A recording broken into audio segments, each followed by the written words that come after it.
guys, welcome back to the Toks Talks podcast, a podcast where we discuss topics surrounding business, relationships, and personal development. Happy Wednesday, happy hump day. I hope you guys are having an amazing week so far, and I hope you had some time to meditate on the words to live by for last week, which were, sometimes the means is the end. And pretty much what that means is that all of the reward, all of the benefit is in the act of doing. So there's not really much more to get on the other side. And what I learned with regards to that this week is that having realistic expectations will help mitigate unnecessary confusion. Of course, there can still be confusion in situations because that's life, but when you go into a situation understanding what you're there for, what it's meant to serve, what purpose you have, it really helps you understand if there is an ends outside of the mean or if the means is the end. And in understanding the difference or knowing really what you got yourself into, it saves you a lot of stress and confusion, which most of us really could do without. This week, what I will be talking about is now versus later. And more specifically, do you want to be great or do you want to dictate? That rhymes and I'm proud. And pretty much this is just the trade-off of getting what you want now or holding off for the chance of better later. And of course, I'm not going to sit here and act like that is an easy trade-off, but I feel that very often that is where we find ourselves as individuals, as people navigating life in all parts of life, work, relationships, our personal development. There is a constant trade-off that has to be made. And when we think about that trade-off with regards to taking what it is that's available now because you want it now versus waiting, the question becomes, what do you want more? So if you want now, that means that you want things in this moment in the way that they show up, however they're available, because there isn't patience. And on the other side, if you want more, or if you want later, that's what it is. If you want later, that is more so destiny, that's purpose, that's impact, that's the fruit, all the fruit available from the seed, right? Because if it's a plant and it's growing and you want to pick it before harvest, there might be a few oranges on the tree, but compared to if you were to wait a few more months, you might have a full tree of oranges. So it's that decision of what you want to do. And these two choices are what's available pretty much. And especially for people who lack patience, the decision can be extremely difficult for which one to go with. And for those of you who have been listening to this podcast and kind of have an understanding of what we represent here, we like the later versus the now. The goal is to get the great, and understanding the fact that dictating may not always be the best way to get that, because when we dictate, we want things exactly when we want them at the risk of potentially getting less than what is actually available, which in the long run is a disservice to ourselves, to our purpose, to the people attached to us, and to the opportunities that were waiting for us, but we didn't even get to reach them and accomplish whatever it is they have in store. And just a few little trade-offs that I feel are very common. The first one is, do you want a space filler or do you want a partnership? This is one that is very difficult for a lot of people, right? Like, if it would take you 5 years to find the love of your life, would you rather just find the person who's available now, the person who is here, who gives you, I guess, the attention but doesn't really fulfill you? Or are you willing to wait to get that partnership?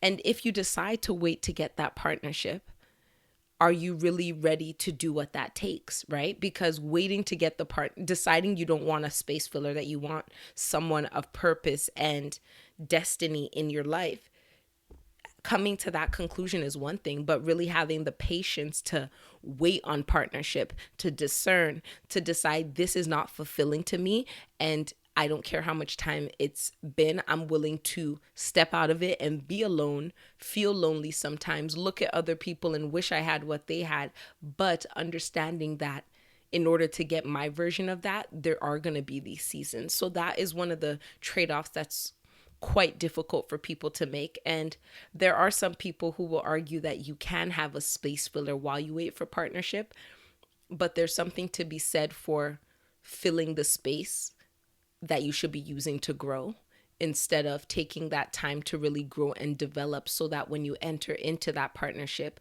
you're coming with all the tools required on your end, because we always do have some work and some refining to do.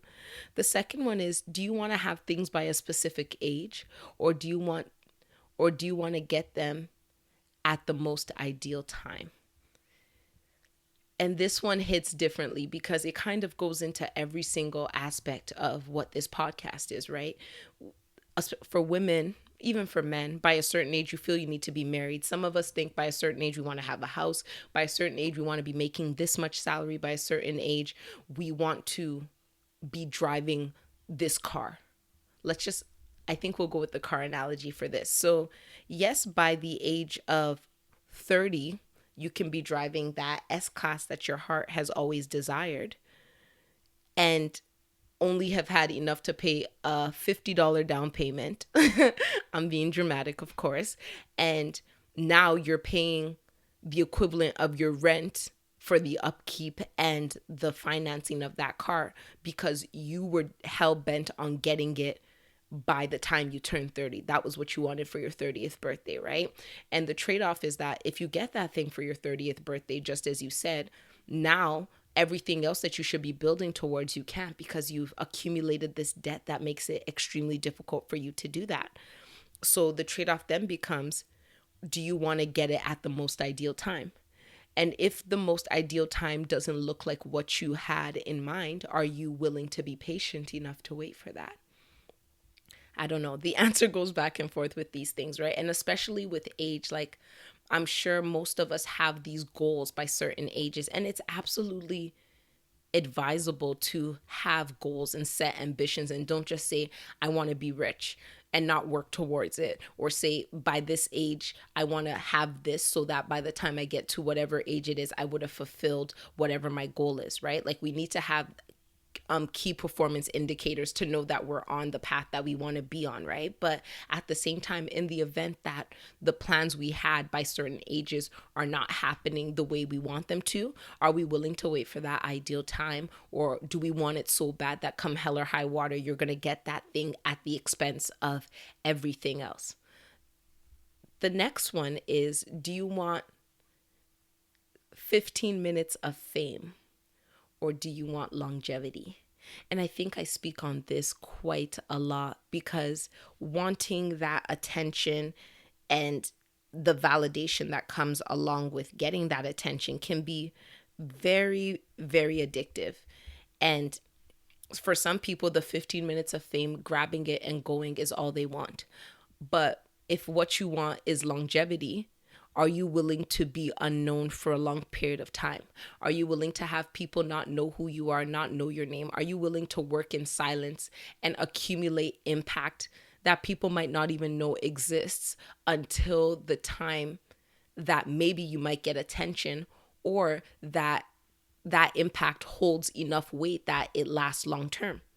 Are you willing to be a silent mogul? Are you willing to have that impact without that fame, without that attention, without people being able to point to you and say, oh, this is what they do? That's a question we have to ask ourselves, because for some people, of course, you will get the fame along with the longevity, but for some people, the longevity doesn't really come along with the fame. So are you willing to make that trade-off?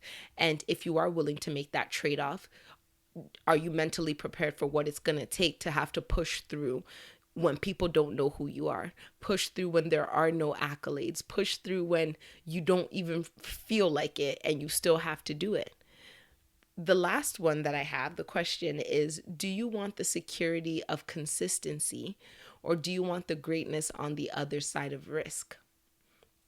And I think for a lot of people, this is one that really, really hits them hard, because risk and greatness go hand in hand. Anything worth having involves some level of risk. And it's a matter of asking yourself if you want to take that risk. Security that comes with consistency, that comes with something you already know, something that you can track, something that, like, let's just say work, that if you stay there for 40 years until you retire, and every year they give you a 10%, a 5% raise, you can calculate that by the time you retire you'll be making this salary. If you're saving this percent, you'll be making this, which is absolutely fine. And you know me, I am here for people doing whatever's best for them. I am not one of those pro entrepreneurship, become your own boss people. Some people are not meant for that, and that's absolutely fine. All my thing is, be the best at whatever you can in your own domain, right? Be your personal best. And being our personal best and getting greatness in whatever way that comes does take a lot of risk. It takes a lot of maybe being with a company and deciding I'm not growing at that level and I'm about to jump ship. I've been with them for 10 years, but I'm about to go somewhere where I have zero seniority, but based on what they offer, if I get into this, I can grow exponentially compared to where I was. But on the same hand, if they were to crash and let people go, I'd probably also be one of the first ones to be let go, because I don't have any seniority, right? So it's a matter of asking yourself what you want. And with regards to the greatness on the other side of risk, another question is however long it takes. Like, are you willing to wait however long it takes?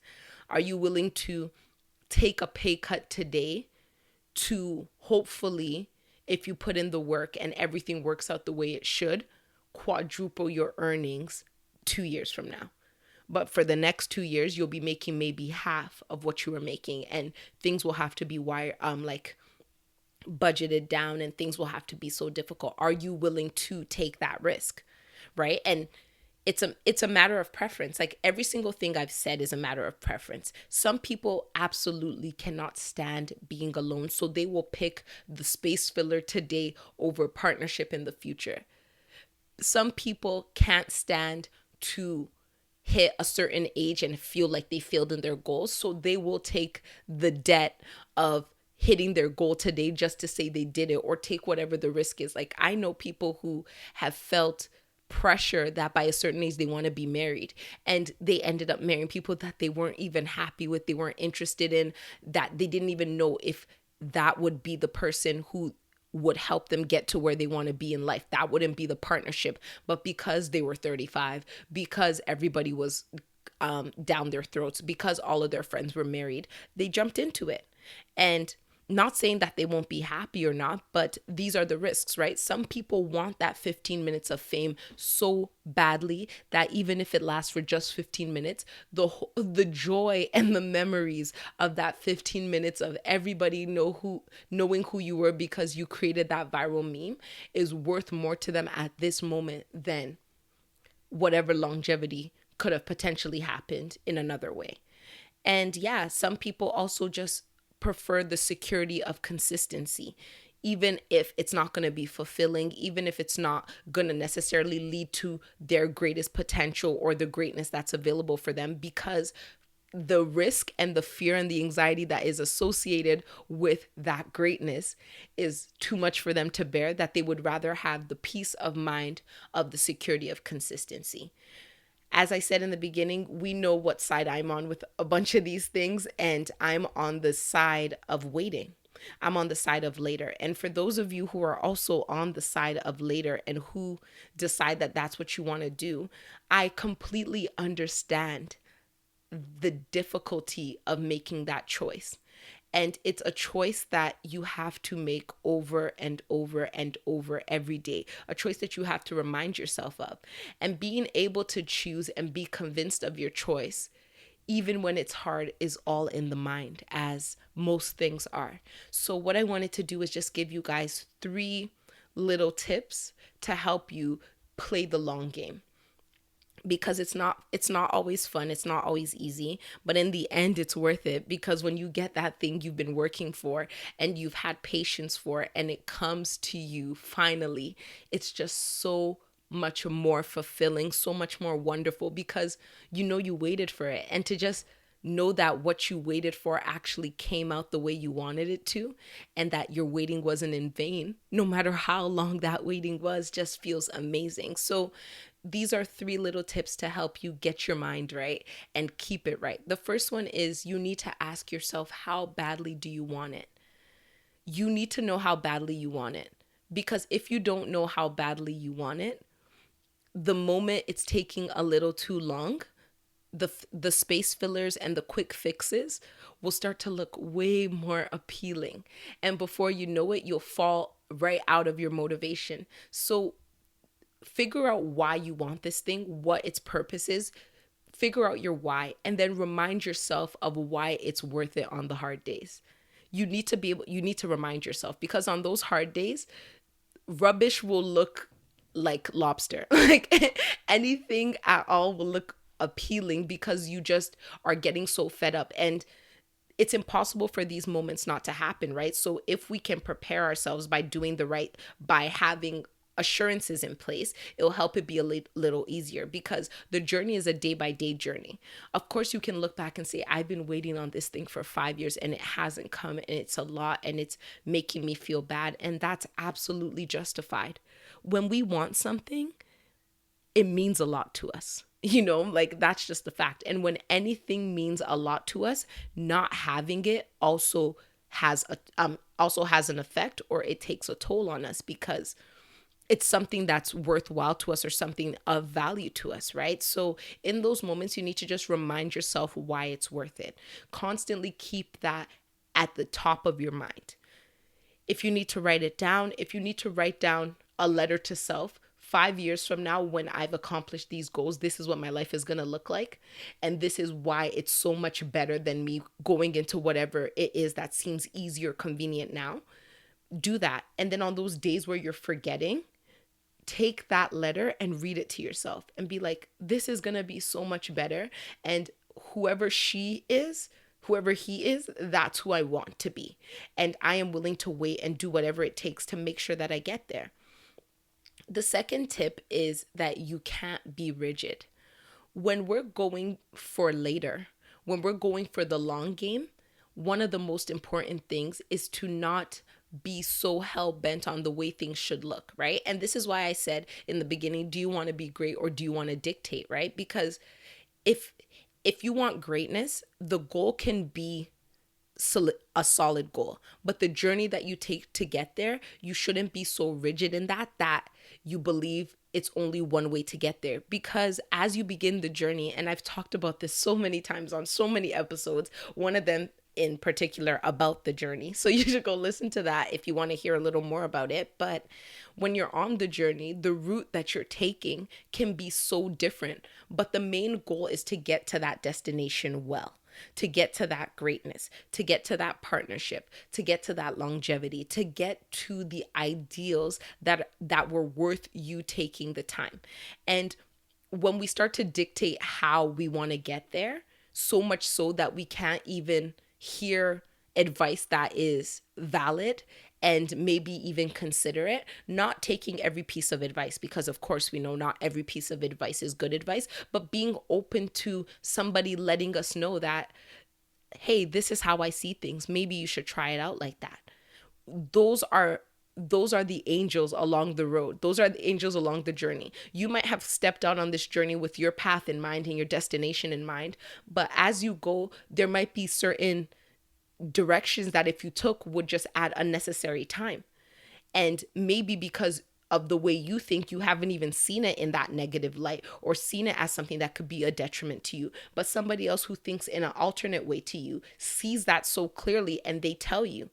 And at that point is where you need to have a little bit of humility and say, okay, I'm going to see what this person has to say. I'm going to sieve it out, for like separate the wheat from the chaff, see what's useful in it and apply it to my journey. I'm not going to say, oh, I want to be a millionaire by the age of 35 and this is how I'm going to do it. And if it doesn't come like that, that means I'll never become a millionaire. No, if your goal is to become a millionaire and it's to make $100,000 steady for the next 10 years and make it collect interest or whatever the heck it is, some of the ways that you thought would bring you money or bring you the resources required to make you that money might not even be what will truly bring it to you. And because you're so hell-bent on doing things your own way or being an island and saying, I'm going to live my life on my own terms, I want to make it by myself, you end up missing out on, let's say, an opportunity that could have brought you to $200,000 in a year. And that could have compounded on itself and you could have had this $1,000,000 in 4 years instead of 10. But because you were too rigid in your method, you weren't able to do it. So my advice on this is just have your goal in mind and be firm in your goal, but let your journey be loose. Be willing to make a left turn if it seems right. Be willing to take a break if that's necessary to gain your energy and maybe now pick up the pace double time because you gave yourself that necessary rest. Be open to all these opportunities. And the final tip is to kill your ego. If you're going to play the long game, if you are going to play the long game, if you want to be great, if you're willing to do the later over the now, your ego needs to die, friends. It just take it, bury it, incinerate it, and disperse the ashes all over the world so that you can never find them again. Our ego really starts to what our ego does amongst so many other things is that it makes us feel entitled in a way where it can become destructive, especially when you're on a journey that's a long game. When you feel like I should have had this by now, or you're looking at other people who have that thing that you want, justifiably so. Like these things that we want are things that we deserve and things that are promised to us. Yes, but the timing, not so much, right? And we look at something that someone else has that we want.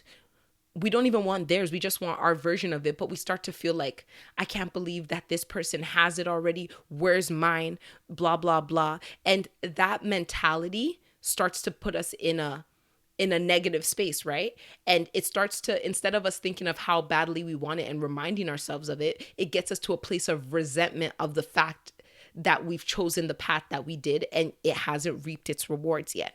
And if we're playing the long game, we can't sit there and harp on the fact that things haven't materialized in the ways that we know they will and the ways that we hoped they will, because then that's a game of time again, right? Do we want to dictate the time or do we want greatness, right? Do you want to dictate? Because if you want to dictate and you feel like because you've been working so hard, you deserve it, which is absolutely fine. But now because of that deserving, your ego is now kicking in and you're starting to look at other people who could be resources to you and getting angry or jealous about that, jealous or feeling jealous towards them, or you're in a situation where now you can't even celebrate anybody else because you don't have this thing, you're probably delaying your greatness even longer.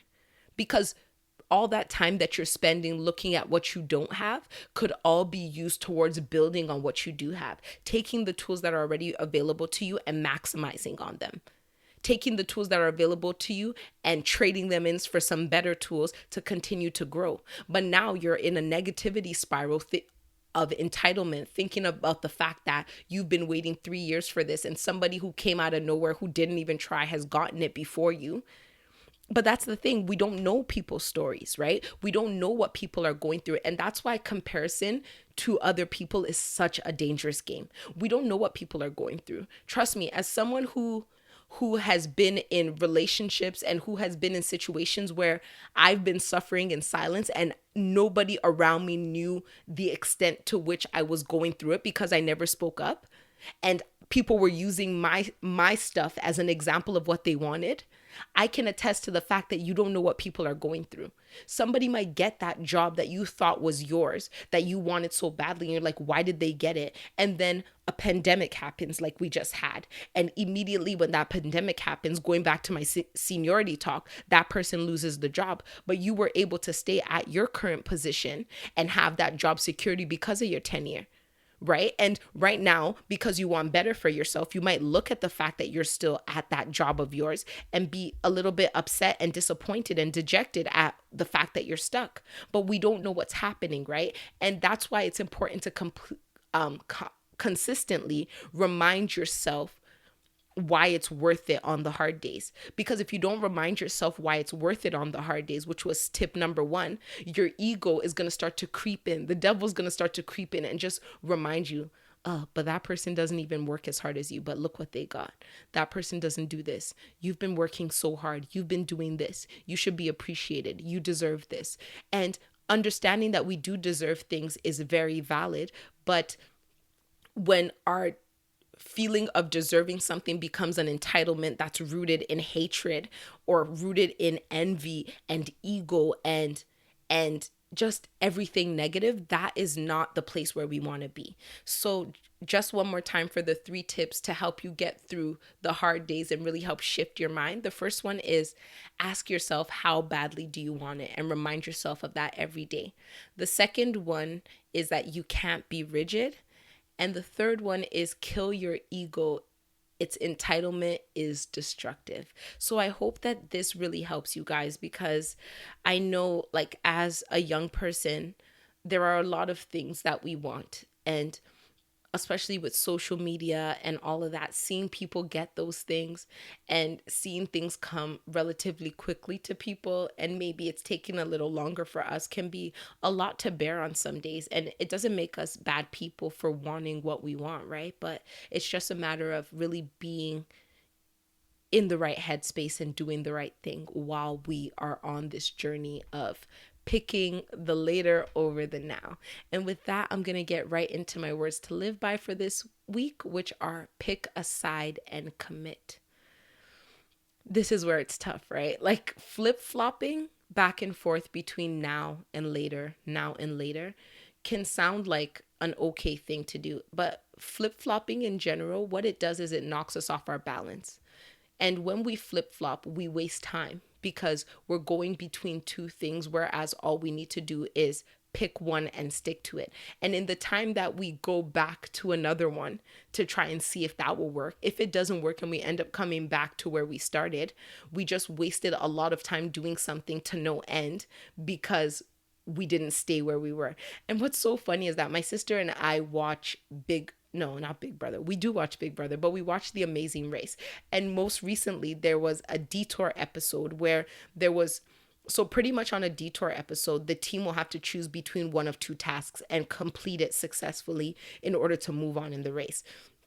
So there was a team who in many years of the show, there have been different teams who would pick one task. And when they pick that task, they would assume based on the breakdown and summary of what the task entails, that task would be easiest for them to accomplish. And they would sometimes even spend 3 hours on the task and they would have no success. And instead of staying there and focusing on that task, we actually seen a team in one of the years who went to the other task. And when they went to the other task, they spent like maybe an hour on it. And then they realized that it's even harder and more unrealistic and difficult for them.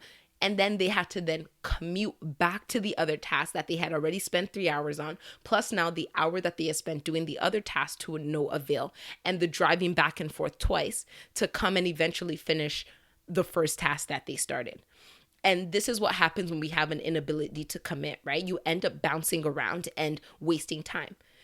In the time that it took them to drive to the other task and the hour they spent there, if they had really focused that on the initial decision that they had made based on their knowledge and their self-awareness of their abilities, they probably would have been done before they even got back the second time to come and complete the task. So, whatever you want to do, friends, just try and pick a side.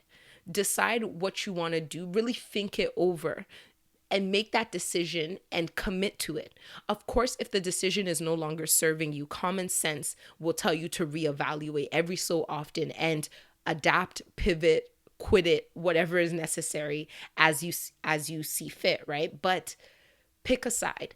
Don't let yourself be blown with the wind like a leaf. Don't let somebody doing something one way and they seemingly have success make you stop on a plan that you've already been on, that you've been building momentum on, to just hop onto the newest trend or what people are saying is working, because it might not work for you. And maybe the headway that you've made wherever you are currently is a lot further and closer to your goal than you hopping on the newest trend that might be in today and gone tomorrow, right? So wherever you guys are finding places where you are not able to really settle on a decision and stand firm in it, just take some time and really assess and go through the 3 tips that I gave you. I'll add them to the show notes just to make it a little easier if you want to look through them again, and really just find that decisiveness.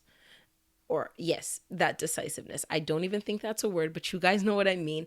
And just really stick to it and continue to do what you're doing. Commit to whatever it is and be determined to ride it out until its necessary end, if that exists. So yeah, thank you guys so much for listening. And thank you to everybody who has so far been commenting and rating. I see it and I appreciate you. And for those of you who haven't, please comment, please rate, please leave a review. I would love that, because then more people will find out about this greatness and their lives will change just like yours are changing, right? So have an amazing week and I'll talk to you next Wednesday. Bye.